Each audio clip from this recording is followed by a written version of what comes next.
एक समय की बात है, एक गांव में एक ब्राह्मण और उसकी पत्नी उमा रहा करती थी। वो दोनों अपने जीवन में बहुत दुखी थे क्योंकि उनकी कोई संतान नहीं थी। दोनों भगवान से एक ही प्रार्थना करते थे कि उन्हें औलाद का सुख मिल जाए। और आखिर में भगवान ने उनकी सुन ली और ब्राह्मण की पत्नी उमा गर्भवती हो गई। वो दोनों बहुत खुश थे। पंडित जी ने अपनी पत्नी से कहा, अरे भाग्यवान, बड़ी मिन्नतों के बाद हमें ये खुशियाँ मिली हैं। अब तो भगवान से यही प्रार्थना है कि जल्द से जल्द ये हमारे घर आए और हमारे घर को रोशन कर दे। आप सही कह रहे हैं, बस जल्दी से अब ये हमारे घर आ जाए।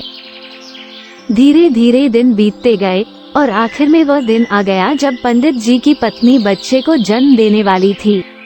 पंडित जी बहुत खुश थे, लेकिन जल्द ही उनकी खुशियाँ दुख में बदल गई, क्योंकि पंडित जी की पत्नी ने एक बच्चे को नहीं बल्कि एक सांप के बच्चे को जन्म दिया था। ये देखकर सभी गांव वालों ने पंडित जी को सांप को जंगल में छोड़ने की सलाह दी। अरे पंडित जी, इस सांप को तो आप जंगल में ही छोड़कर आ जाए, नहीं तो ये सांप बड़ा होकर आप लोगों को ही डसेगा। गांव वालों की बात सुनकर पंडित जी सांप को जंगल में छोड़ने जा ही रहे थे कि उनकी पत्नी ने उन्हें रोक लिया और कहा, नहीं नहीं, इसे मैं आपको जंगल में छोड़ने नहीं दूंगी। ये हमारा बेटा है, इसे भगवान ने हमें दिया है, मैं इसे आपको नहीं ले जाने दूंगी। लेकिन अगर मैंने इसे जंगल में नहीं छोड़ा तो ये सांप बड़ा होकर हमें ही डसेगा। नहीं, ये हमारा बेटा है, ये हमें नहीं डसेगा। पंडित जी ने सांप को अपनी पत्नी को सौंप दिया और पंडिताइन सांप को वापस घर ले गई। पंडित जी की पत्नी उस सांप की बहुत अच्छे से देखभाल करती थी, उसके साथ खेलती, उसे दूध पिलाती, उसका बहुत अच्छे से ख्याल रखती थी। धीरे धीरे समय बीतता गया और इस तरह से पूरे 21 साल बीत गए और वो सांप बड़ा हो गया।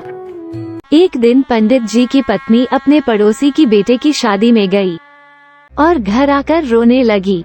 तब पंडित जी ने पूछा, अरे भाग्यवान, क्यों रो रही हो? क्या कोई परेशानी है? अगर कोई परेशानी है तो मुझे बताओ, मैं उसे हल कर दूंगा। मुझे पता है आपको हमारा बेटा पसंद नहीं है, इसलिए आपको उसकी कोई फिक्र नहीं है। हमारा बेटा बड़ा हो गया है, हमें उसकी शादी कर देनी चाहिए। लेकिन एक सांप से शादी कौन करेगा? कौन हमें अपनी बेटी देगा? यह नामुमकिन है। मैं कुछ नहीं जानती, मुझे अपने बेटे की शादी करनी है। भगवान ने उसके लिए भी किसी न किसी को जरूर बनाया होगा, आप बस उसके लिए दुल्हन ढूंढ लाइए। ठीक है, इस शहर में तो हमें सब जानते हैं, इसलिए कोई हमें अपनी बेटी नहीं देगा। मैं दूसरे शहर को जाता हूँ, शायद कोई अपनी बेटी देने के लिए राजी हो जाए। पंडित जी अपनी पत्नी की इच्छा पूरी करने के लिए और अपने बेटे की दुल्हन ढूंढने के लिए दूसरे शहर चले गए। पंडित जी एक गांव से दूसरे गांव घूमते रहे, लेकिन उन्हें कोई भी ऐसा व्यक्ति नहीं मिला जो अपनी बेटी की शादी एक सांप से करा दे। आखिर में पंडित जी एक रामनगर नाम के एक गांव में पहुँचे। उस नगर में पंडित जी घूम ही रहे थे कि रास्ते में उनको बचपन का एक पुराना मित्र मिल गया। उस मित्र का नाम श्याम था। दोनों एक दूसरे से मिलकर बहुत खुश हुए और दोनों एक दूसरे से बातचीत करने लगे।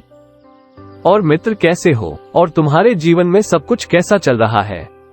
क्या बताऊं मित्र, इस साल सूखे की वजह से ठीक से खेती नहीं हो पाई, बड़ी मुश्किल से गुजारा हो पाता है। और तुम बताओ मित्र, यहाँ कैसे आना हुआ?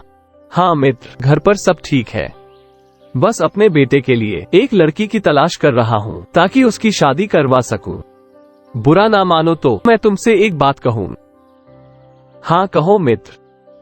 यह मेरी बेटी है सुनंदा, अपने बेटे की शादी मेरी बेटी सुनंदा से करवा दो, ये तुम सबका बहुत अच्छे से ख्याल रखेगी। ये तो हम सबके लिए बड़ी खुशी की बात है, लेकिन पहले तुम मेरे बेटे से मिल लो। नहीं नहीं, मुझे नहीं मिलना, मुझे विश्वास है तुम्हारा बेटा भी तुम्हारी तरह बहुत ही ज्ञानी होगा, बस तुम अपने बेटे की शादी मेरी बेटी से करवा देना। श्याम ने पंडित जी की कोई बात नहीं सुनी और अपनी बेटी से कहने लगा, बेटी सुनंदा, तुम मेरे मित्र के साथ जाओ। आज से यही तुम्हारे पिता हैं। वहाँ जाकर इनके बेटे से शादी करके खुशी खुशी रहना और सबका ख्याल रखना। जो आज्ञा पिताजी।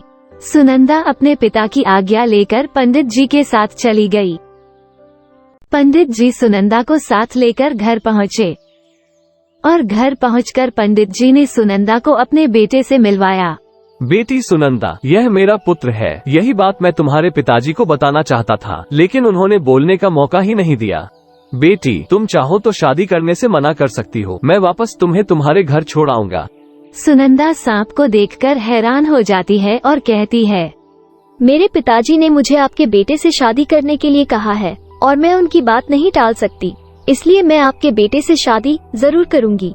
इस तरह से सुनंदा की शादी पंडित जी के बेटे के साथ हो जाती है और सुनंदा अपने पति के साथ एक ही कमरे में रहने लगती है। सुनंदा अपने पति का और सभी घर वालों का बहुत अच्छे से ख्याल रखती थी। धीरे धीरे दिन बीतते गए और एक दिन जब रात को सुनंदा अपने कमरे में सोने गई तो उसे वहाँ एक सुंदर सा राजकुमार खड़ा मिला।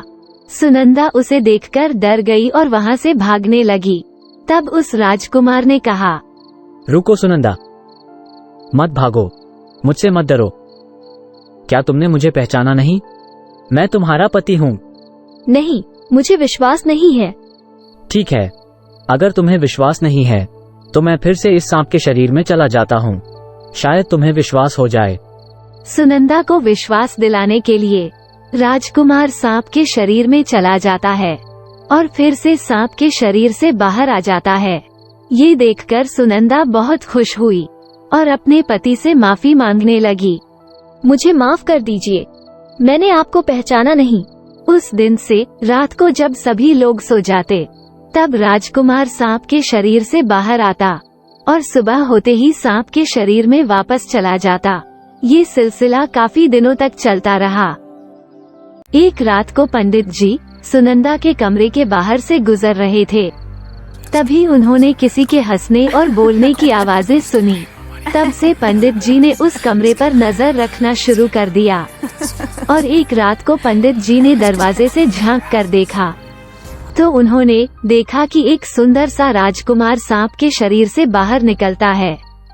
पंडित जी जल्दी जल्दी उस कमरे के अंदर जाते हैं और सांप के शरीर को उठा लेते हैं और आंगन में जल रही आग में डाल देते हैं। वो सांप उस आग में जलकर राख हो जाता है। राजकुमार ने अपने पिताजी को धन्यवाद किया और कहा, धन्यवाद पिताजी, आज आपने मुझे श्राप से मुक्ति दिला दी। मुझे श्राप मिला था, जब तक कि कोई मुझसे पूछे बिना मेरे सांप के शरीर को नहीं जलाएगा तब तक मुझे सांप के वेश में ही रहना पड़ेगा। और आज आपने मेरे बताए बिना ही मेरे सांप के शरीर को जला दिया, इसलिए मुझे सांप के शरीर से मुक्ति मिल गई। उस दिन से पूरा परिवार हमेशा के लिए खुशी खुशी रहने लगा।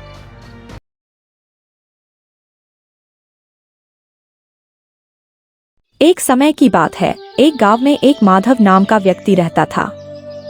वह बड़ा ही चतुर और ईर्ष्यालु व्यक्ति था। हमेशा दूसरों को खुश होते हुए देखकर चलता था।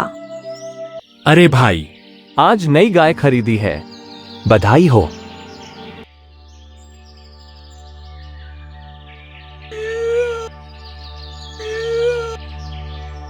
एक दिन अचानक से माधव की तबीयत बिगड़ गई और वह अपने घर पर लेट गया। तभी आकाश मार्ग से यमराज अपने वाहन से उसके प्राण लेने आए। यमराज जी के माथे से पसीने निकल रहे थे। माधव अपनी रसोई से एक ठंडे पानी से भरा ग्लास लेकर आया और यमराज को पानी पीने दे दिया। यमराज ने वह ठंडा पानी पिया, जिससे उन्हें बहुत राहत मिली। यमराज बहुत खुश हुए और माधव से कहने लगे, मैं तुम्हारे प्राण लेने आया हूँ, लेकिन तुमने मुझे पानी पीने के लिए दिया, इस कारण मैं तुमसे बहुत खुश हूँ। मैं तुम्हें एक अवसर देता हूँ जिससे तुम अपना भाग्य बदल सकते हो। ये कहकर यमराज ने एक पुस्तक माधव को दी और कहा, इस पुस्तक में तुम्हारे नाम का एक पृष्ठ है। वहाँ तुम अपने लिए जो चाहते हो वो लिख सकते हो। जैसा लिखोगे वैसा ही होगा। तुम्हारे पास 1 मिनट का समय है।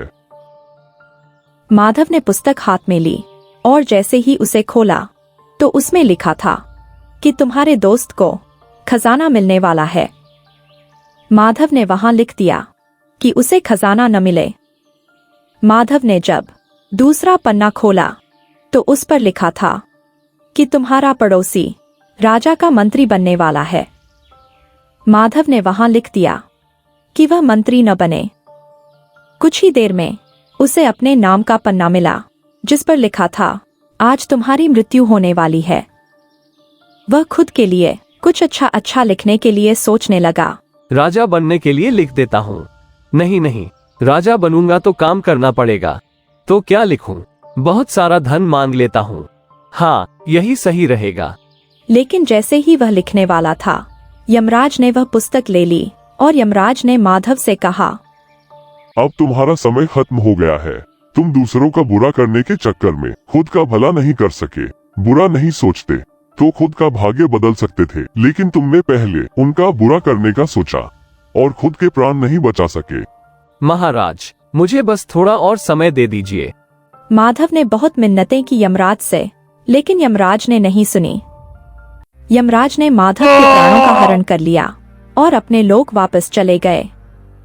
तो दोस्तों, इसलिए तो कहते हैं, कभी किसी का बुरा नहीं सोचना चाहिए।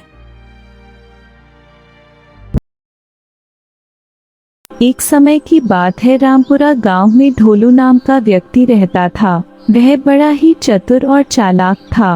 वह रात को चुपके से लोगों के घरों में घुसता और चोरियां करता था।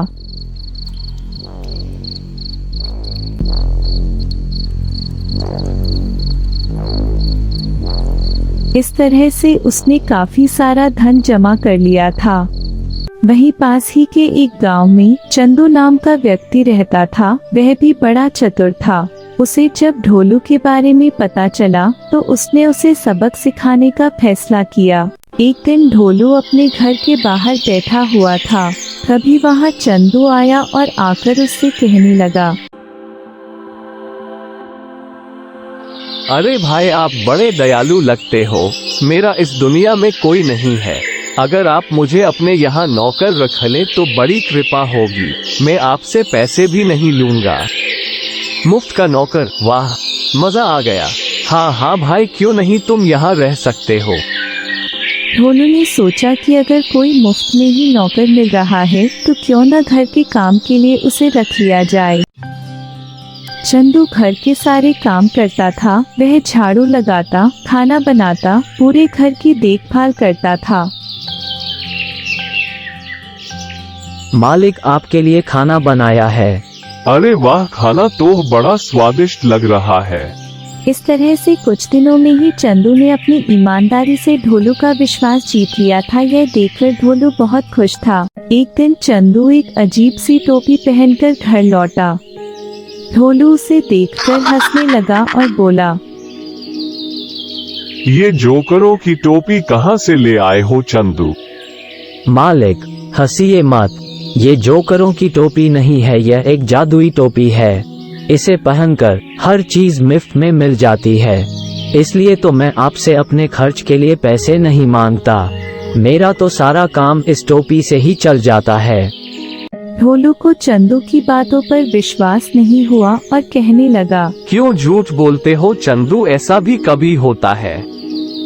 मालिक, मैं झूठ नहीं बोल रहा। अगर आपको मेरी बातों पर विश्वास नहीं है तो कल मेरे साथ बाजार चलकर खुद ही देख लेना।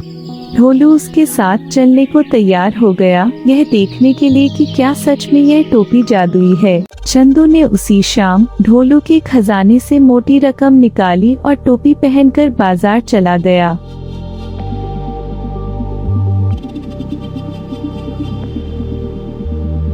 बाजार जाकर ढोलू ने सभी दुकान के मालिकों को इकट्ठा किया और कहा, भाई, कल मैं अपने दोस्त के साथ आऊंगा।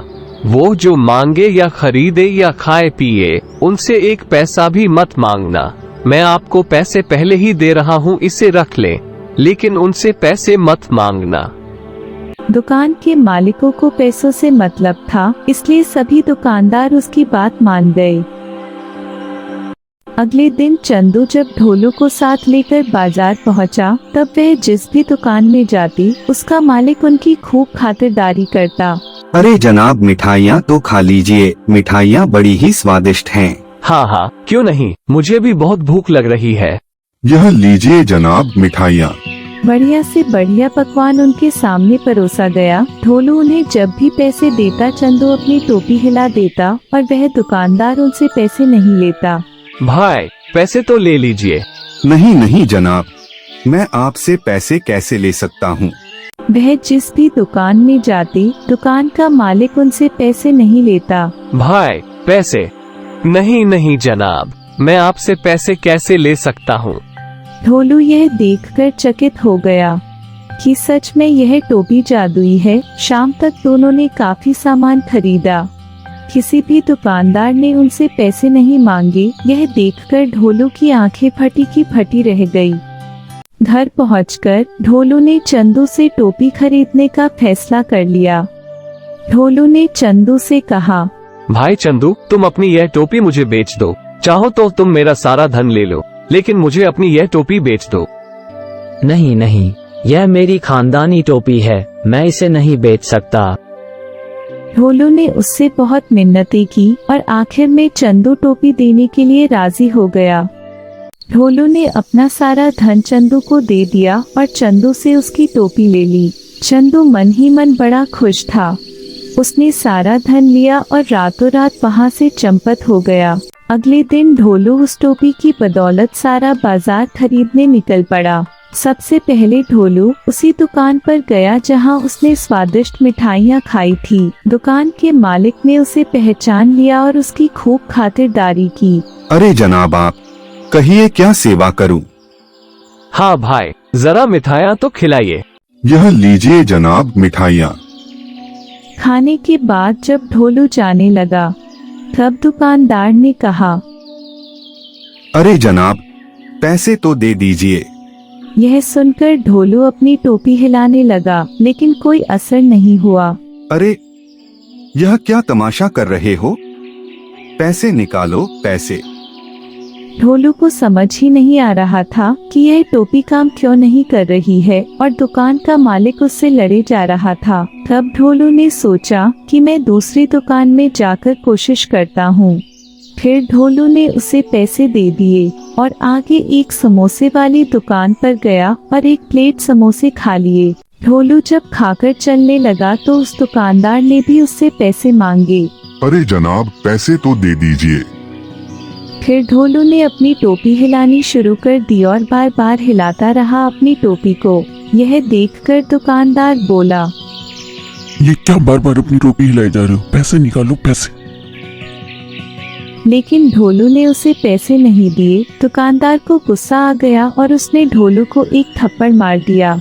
टोपी उछलकर नीचे जल रही आग में गिर गई। यह देखकर ढोलू हक्का बक्का रह गया। ढोलू सिर पीट पीट कर रोने चिल्लाने लगा।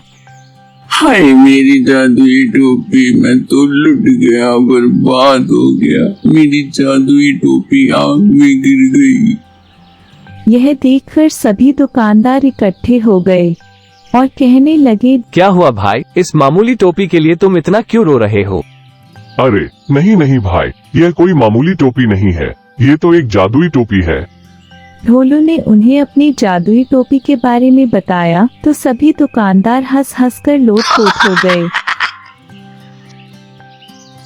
सभी दुकानदार ने ढोलू को असली बात बताई तो ढोलू के होश उड़ गए। वह समझ गया कि चंदू ने उसे बेवकूफ बनाया है और वह बाजार से खाली हाथ लौट आया। तो इसी को कहते हैं, चोर को पड़ गए मोर।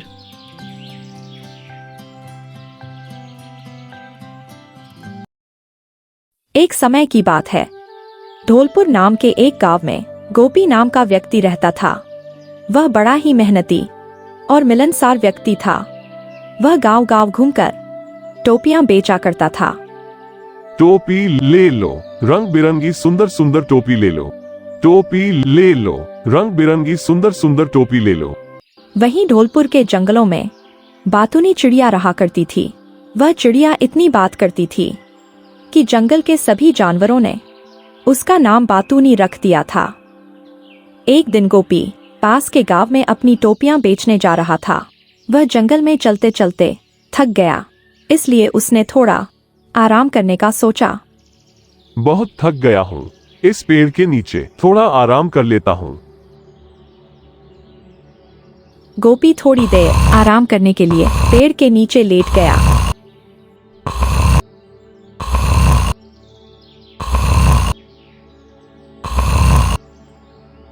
ठीक उन्हीं जंगल के पेड़ों पर कुछ बंदर बैठे थे। अरे भाई, लगता है कोई आदमी सो रहा है। हाँ, देखो कितनी सुंदर सुंदर और रंग बिरंगी टोपियां हैं। चलो नीचे चलते हैं।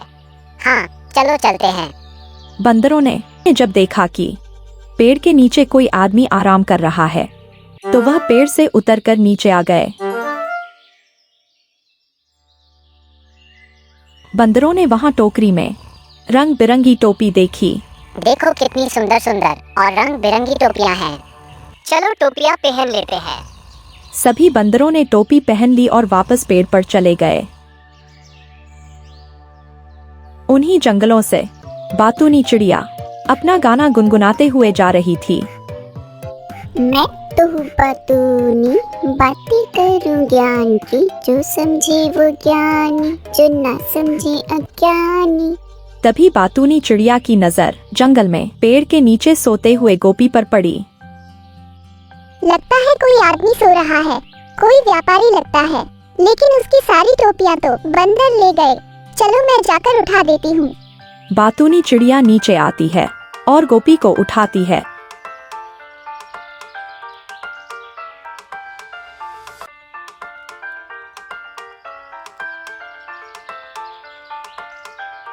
अरे भैया, उठो, जल्दी से उठो और देखो, आपकी सभी टोपियां नीचे गिरी हुई हैं और कुछ टोपियां बंदर ले गए हैं। गोपी उठता है और देखता है कि उसकी सारी टोपियां यहाँ वहाँ गिरी हुई हैं और कुछ टोपियां बंदरों के पास है। देख मेरी टोपी कितनी अच्छी है। नहीं, मेरी टोपी अच्छी है। अरे नहीं नहीं भाई, मेरी टोपी ज्यादा अच्छी है। हाय मेरी टोपियां, मैं तो लुट गया, बर्बाद हो गया। मेरी सारी टोपियां बंदर ले गए। अब मैं क्या करूं? मेरा कितना नुकसान हो गया। अरे भैया, क्यों रो रहे हो? कौन हो तुम? मैं तो बातूनी बातें करूं ज्ञान की, जो समझे वो ज्ञानी, जो ना समझे अज्ञानी। अच्छा, बातूनी बहन, अब मैं क्या करूं? मेरा कितना नुकसान हो गया। मैं एक छोटा व्यापारी हूँ। मैं टोपियां बनाकर पास के बाजार में बेचता हूँ, जिससे हमारे घर का खर्चा चलता है। लेकिन आज मैं थोड़ा थक गया था, इसलिए इस पेड़ के नीचे थोड़ा आराम करने रुक गया। लेकिन मेरा अब कितना नुकसान हो गया। अरे भैया, कहाँ नुकसान हुआ? देखो, सारी टोपियां यही तो हैं, इन बंदरों के पास। लेकिन मैं इन बंदरों से टोपियां कैसे वापस लूं? बंदरों से टोपियां लेना तो कितना आसान है। लेकिन कैसे? अरे भैया, बंदर नकलची होते हैं। आप जैसा जैसा करोगे, बंदर भी वैसा ही करेंगे। लेकिन कैसे? अच्छा ठीक है, मैं बताती हूँ। भैया, आप अपने बाल खुजाओ। जैसे ही गोपी ने अपने बाल खुजाए, सभी बंदरों ने भी अपने बाल खुजाने शुरू कर दिए। देखो, सभी बंदर भी अपने बाल खुजा रहे हैं। अब आप ताली बजाओ। जैसे ही गोपी ने ताली बजाई, सभी बंदरों ने भी ताली बजानी शुरू कर दी। देखो भैया, सभी बंदर भी ताली बजा रहे हैं। अब आप एक टोपी जमीन पर फेंक दो। जैसे ही गोपी ने एक टोपी जमीन पर फेंकी, सभी बंदरों ने भी टोपी फेंक दी। देखो भैया, सभी बंदरों ने भी टोपी फेंक दी। अब जल्दी से सारी टोपियां उठा लो।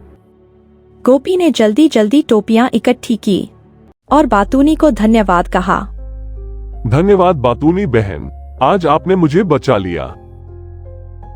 अरे भैया, आज आपको एक नई सीख मिली। कभी भी मुश्किल समय में हार नहीं माननी चाहिए।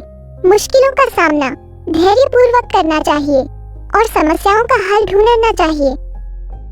अच्छा भैया, अब मैं चलती हूँ। बातूनी चिड़िया ये कहकर अपना गाना गुनगुनाते हुए चली जाती है।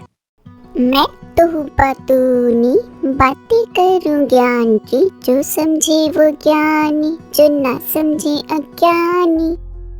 गोपी अपनी टोपियों की टोकरी उठाता है और चला जाता है। सुंदर टोपी ले लो, टोपी ले लो, रंग बिरंगी सुंदर सुंदर टोपी ले लो। एक समय की बात है, धौलपुर गांव के घने जंगलों में एक चिड़िया रहा करती थी। वह चिड़िया इतनी बात करती थी कि जंगल के सभी जानवरों ने उसका नाम बातूनी रख दिया था। धौलपुर गांव में एक राजा था और उस राजा के आलीशान महल के अंदर एक सुंदर सा बगीचा था और उस बगीचे में एक खूबसूरत सा काले अंगूर का पेड़ था।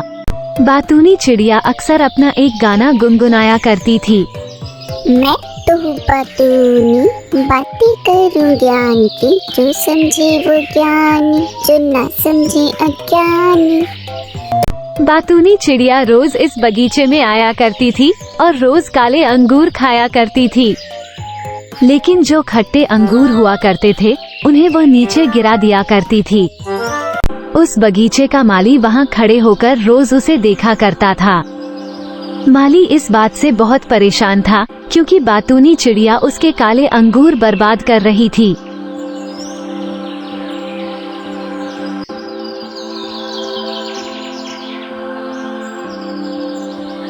एक दिन माली ने बातूनी चिड़िया को रोककर पूछ ही लिया। अरे ओ चिड़ैया, नीचे आओ। बातूनी चिड़िया माली की बात सुनकर नीचे आती है। कौन हो तुम और मेरे ये अंगूर क्यों बर्बाद कर रही हो? मैं तो हूँ बातूनी, बातें करूँ ज्ञान की, जो समझे वो ज्ञानी, जो ना समझे अज्ञानी। अरे बातूनी चिड़िया, अपना गाना गाना बंद करो। पहले ये बताओ कि तुम ये काले अंगूर नीचे क्यों गिरा देती हो? मैं कहाँ गिराती हूँ माली, मैं तो बस वही गिराती हूँ जो अंगूर मीठे नहीं होते। अगर तुम इसी तरह से फलों की बर्बादी करती रही तो मुझे तुम्हारी शिकायत राजा से करनी होगी। मैं तो इसी तरह से अंगूर खाऊंगी। तुम्हें मेरी शिकायत अगर राजा से करनी है तो कर दो, मैं किसी से नहीं डरती। आखिरकार फलों को बर्बाद होते हुए देखकर बातूनी चिड़िया से परेशान होकर बगीचे का माली राजा के पास गया और बोला, महाराज, हमारे बगीचे में रोज एक बातूनी चिड़िया आती है और वो चिड़िया हमारे बगीचे के अंगूर के पेड़ों को खराब कर रही है। इस तरह से तो हमारे सभी अंगूर के पेड़ खराब हो जाएंगे। ठीक है, कल इस चिड़िया से मैं खुद बात करूंगा। माली की बात सुनकर अगले दिन राजा चिड़िया को देखने गया। अरे ओ चिड़ैया, नीचे आओ। बातूनी चिड़िया राजा की बात सुनकर नीचे आती है। कौन हो तुम और यह अंगूर क्यों बर्बाद कर रही हो? मैं तो हूँ बातूनी, बातें करूँ ज्ञान की, जो समझे वो ज्ञानी, जो ना समझे अज्ञानी। अपना गाना बंद करो और मुझे ये बताओ कि तुम यह अंगूर क्यों बर्बाद कर रही हो? महाराज, मैं तो सिर्फ अंगूर खाती हूँ और अंगूर खाना कोई गुनाह नहीं है। राजा को बातूनी चिड़िया पर गुस्सा आ जाता है और राजा गुस्से में बातूनी चिड़िया को पकड़ लेता है और कहता है, अंगूर खाना गुनाह नहीं है, लेकिन अंगूर को बर्बाद करना गुनाह है। महाराज, कृपा करके मुझे छोड़ दीजिए। अगर आप मुझे छोड़ देंगे तो मैं आपको ज्ञान की 4 बातें बताऊंगी। अच्छा, तुम मुझे बताओगी ज्ञान की बातें? ठीक है, बताओ, मैं भी तो सुनूं तुम्हारी ज्ञान की बातें। पहली यह है कि हाथ आए शत्रु को कभी नहीं छोड़ना चाहिए। अच्छा, दूसरी बात बताओ। दूसरी यह है कि अनजान की बातों पर कभी विश्वास नहीं करना चाहिए। और तीसरी बात कौन सी है? तीसरी बात यह है कि जीवन में जो हो गया सो हो गया, उसका कभी अफसोस नहीं करना चाहिए। ठीक है, चलो अब चौथी बात बताओ। महाराज, मुझे तकलीफ हो रही है। चौथी बात बताने से पहले आप मुझे थोड़ा ढीला छोड़ दो, फिर मैं बताती हूँ चौथी बात कौन सी है। ठीक है, मैं छोड़ता हूँ। अब बताओ चौथी बात कौन सी है? हाँ हाँ महाराज, बताती हूँ। महाराज के छोड़ते ही बातूनी चिड़िया उड़ गई। तब महाराज ने कहा, अरे चौथी बात तो बताती जाओ। फिर चिड़िया ने मुड़कर कहा, महाराज चौथी बात यह है कि मेरे पेट में 2 हीरे हैं। ये सुनकर राजा को अफसोस होने लगा कि उसने चिड़िया को क्यों छोड़ दिया। ये देखकर बातूनी चिड़िया नीचे आती है और राजा से कहती है, महाराज मैंने आपको कहा था कि हाथ आए शत्रु को कभी नहीं छोड़ना चाहिए, लेकिन फिर भी आपने मुझे छोड़ दिया। मैंने आपके बगीचे के फल बर्बाद किए तो मैं आपकी शत्रु हुई, लेकिन फिर भी आपने मुझे छोड़ दिया। दूसरी बात जो मैंने आपसे कही थी कि अनजान की बातों पर कभी विश्वास नहीं करना चाहिए, लेकिन मैंने जब आपसे कहा कि मेरे पेट में 2 हीरे हैं, आपने विश्वास कर लिया। महाराज मेरे पेट में 2 हीरे कैसे हो सकते हैं? यह कैसे संभव है? महाराज तीसरी बात जो मैंने आपसे कही थी कि जीवन में जो हो गया सो हो गया, उस पर कभी अफसोस नहीं करना चाहिए, लेकिन फिर भी आप इतना सोच रहे हो। आखिरकार राजा को ज्ञान की बातें समझ आ गई और बातूनी चिड़िया अपना गाना गाती हुई वापस उड़ गई। मैं तो बातूनी बातें करूं ज्ञान की, जो समझे वो ज्ञानी, जो ना समझे अज्ञानी।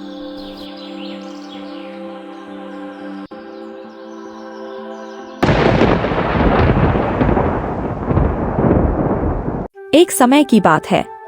ढोलपुर गांव के घने जंगलों में बातूनी चिड़िया रहा करती थी। बातूनी चिड़िया सबको ज्ञान बांटती फिरती थी और हमेशा एक गाना गुनगुनाया करती थी।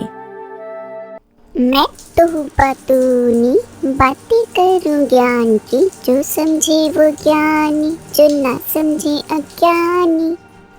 एक दिन बातूनी चिड़िया तैयार होकर अपनी सहेली चुनमुन से मिलने जाने वाली थी। जल्दी से तैयार हो जाती हूँ, आज मुझे अपनी सहेली चुनमुन से मिलने जाना है। कितने दिन हो गए मैं उससे नहीं मिली। लेकिन जैसे ही बातूनी चिड़िया घर से बाहर निकलने वाली थी, तभी आंधी तूफान बारिश शुरू हो गई और बातूनी चिड़िया घर से बाहर नहीं निकल पाई।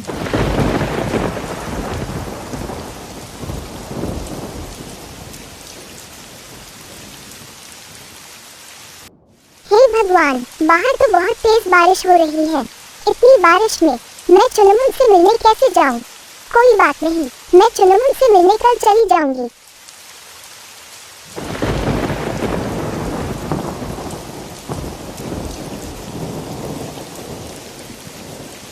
अगले दिन बातूनी चिड़िया अपनी सहेली चुनमुन से मिलने के लिए अपना गाना गुनगुनाते हुए जंगल से जा रही थी। मैं तो बातूनी बातें करूं ज्ञान की, जो समझे वो ज्ञानी, जो ना समझे अज्ञानी। तभी बातूनी ने अपनी सहेली चुनमुन को देखा। अरे ये क्या, चुनमुन का घर तो टूटा पड़ा हुआ है और उसके 2 बच्चे भी जमीन पर पड़े हैं। मैं जल्दी से उससे मिलने जाती हूँ। बातूनी चिड़िया चुनमुन के पास जाती है। चुनमुन के 2 छोटे छोटे बच्चे थे। चुनमुन उस समय रो रही थी। बातूनी चिड़िया ने पूछा, अरे बहन क्यों रो रही हो? क्या बताऊं बातूनी बहन, कल रात को बहुत तेज आंधी तूफान आया था जिसमें मेरा घर टूट गया। मुझे समझ नहीं आ रहा कि अब मैं अपने 2 छोटे छोटे बच्चों को कहाँ लेकर जाऊं। अरे चुनमुन बहन क्यों परेशान हो रही हो? यहाँ तो इतने सारे पेड़ हैं, तुम किसी भी पेड़ से मदद मांग सकती हो। हमेशा याद रखना चुनमुन बहन कि कोई भी परेशानी इतनी बड़ी नहीं होती जिसका हल न हो। हमेशा हल हमारे आसपास ही होता है। चुनमुन बहन तुम यहाँ के पेड़ों से बात करो, मैं पास के जंगल के पेड़ों से मदद मांग कर आती हूँ। अच्छा बातूनी बहन। चुनमुन अपना घर बनाने के लिए पूरे जंगल में घूम रही थी। भटकते भटकते चुनमुन एक नदी किनारे पहुंचती है। नदी किनारे कई पेड़ लगे हुए थे। चुनमुन एक पेड़ से जाकर विनती करती है और कहती है, पेड़ भैया मैं बहुत मुसीबत में हूँ। मेरे 2 छोटे छोटे बच्चे हैं। कल रात के तूफान में हमारा घर टूट गया। भैया क्या आप अपनी टहनी पर एक छोटा सा घर बनाने दे सकते हैं ताकि मैं अपने बच्चों को वहाँ सुरक्षित रख सकूं? कृपया थोड़ी मदद कर दीजिए। चुनमुन चिड़िया बहुत मिन्नतें करती है पेड़ से, लेकिन पेड़ चुनमुन को मना कर देता है। नहीं चुनमुन बहन, मैं तुम्हें अपनी डाली पर घर बनाने नहीं दे सकता। पेड़ जब चुनमुन चिड़िया को मना कर देता है तब चुनमुन को बहुत बुरा लगता है, उसे बहुत तकलीफ होती है। तब जाते जाते चुनमुन चिड़िया पेड़ से कहती है, पेड़ भैया, इतना अहंकार ठीक बात नहीं है। एक न एक दिन तुम अपनी टहनियों से जरूर टूटोगे, तब तुम्हारा अहंकार भी टूटेगा और जब तुम इस तकलीफ से गुजरोगे तब तुम्हें पता चलेगा कि किसी की मदद न करने का परिणाम क्या होता है। लेकिन चुनमुन बहन, मेरी बात तो सुनो। लेकिन चुनमुन पेड़ की बात सुने बिना ही वहाँ से चली जाती है। चुनमुन चिड़िया वापस से एक दूसरे पेड़ से मदद मांगती है और उस पेड़ से विनती करती है, पेड़ भैया, क्या मैं आपकी टहनियों में अपना एक घर बना सकती हूँ? मेरा घर कल रात के तूफान में टूट गया। हाँ हाँ बहन, क्यों नहीं, तुम अपना घर मेरी टहनियों पर जरूर बना सकती हो। चुनमुन चिड़िया को यह सुनकर बहुत खुशी होती है और वह अपना घर उस पेड़ की टहनियों में बनाना शुरू कर देती है और अपने बच्चों के साथ खुशी खुशी रहने लगती है। कुछ दिनों बाद फिर से तूफान आता है, लेकिन इस बार चुनमुन का घर नहीं टूटता और चुनमुन अपने 2 बच्चों के साथ उस घर में सुरक्षित रहती है। तूफान थमने के बाद अगले दिन चुनमुन अपने बच्चों के लिए खाना लेने के लिए निकलती है। तब चुनमुन उड़ते उड़ते वही नदी किनारे उसी पेड़ के पास पहुंचती है जिस पेड़ ने उसे अपनी डाली पर घर बनाने के लिए मना कर दिया था। तब उसने देखा कि वह पेड़ नदी में तैर रहा है। यह देखकर चुनमुन चिड़िया जोर जोर से हंसने लगती है और उस पेड़ से कहती है, मैंने कहा था ना कि एक दिन तुम्हारा अहंकार जरूर टूटेगा और आज वो दिन आ गया। आज तुम्हें अपने कर्मों का फल मिल गया। तभी बातूनी चिड़िया वहाँ से गुजर रही होती है और चुनमुन के पास पहुँचती है और कहती है, अरे चुनमुन बहन, क्या हुआ? क्या बताऊं बातूनी बहन, जिस दिन तूफान में मेरा घर टूट गया था तब मैंने इस पेड़ से आकर मदद मांगी थी, लेकिन इन्होंने मेरी मदद करने से इनकार कर दिया और मुझे अपनी टहनी पर घर बनाने नहीं दिया। आज खुद नदी में गिरा पड़ा है। बहुत अच्छा हुआ इसके साथ। चुनमुन बहन, आज भी तुम मुझे गलत समझ रही हो।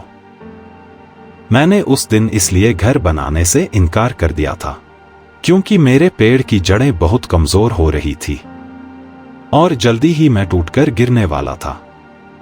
इसलिए उस दिन मैंने आपको घर बनाने से इनकार कर दिया था। अगर उस दिन तुम मेरी डाली पर अपना घर बनाते तो शायद आज आप मेरी तरह अपने 2 बच्चों के साथ डूब रही होती। चुनमुन, पेड़ भैया सही कह रहे हैं। उस दिन अगर तुमने इनकी डाली पर घर बनाया होता तो आज तुम भी डूब रही होती। पेड़ भैया ने तुम्हें मना करके तुम्हारी जान बचाई है। तुम्हें इनका धन्यवाद करना चाहिए। चुनमुन ने पेड़ से क्षमा मांगी और धन्यवाद कहा। मुझे माफ कर दीजिए पेड़ भैया, मैंने आपको बहुत गलत समझा। चुनमुन बहन, आज तुम्हें एक नई सीख मिली। हम पहली मुलाकात में ही दूसरों को अच्छा या बुरा मानना शुरू कर देते हैं, लेकिन हमें अपनी राय बनाने में इतनी जल्दबाजी नहीं करनी चाहिए और पूरी बात जाने बिना किसी को भी भला बुरा नहीं बोलना चाहिए। तभी पेड़ बहकर वहाँ से चला जाता है। अच्छा, अब मैं चलती हूँ। बातूनी चिड़िया अपना गाना गुनगुनाते हुए वहाँ से चली जाती है। मैं तो बातूनी बातें करूं ज्ञान की, जो समझे वो ज्ञानी, जो ना समझे अज्ञानी।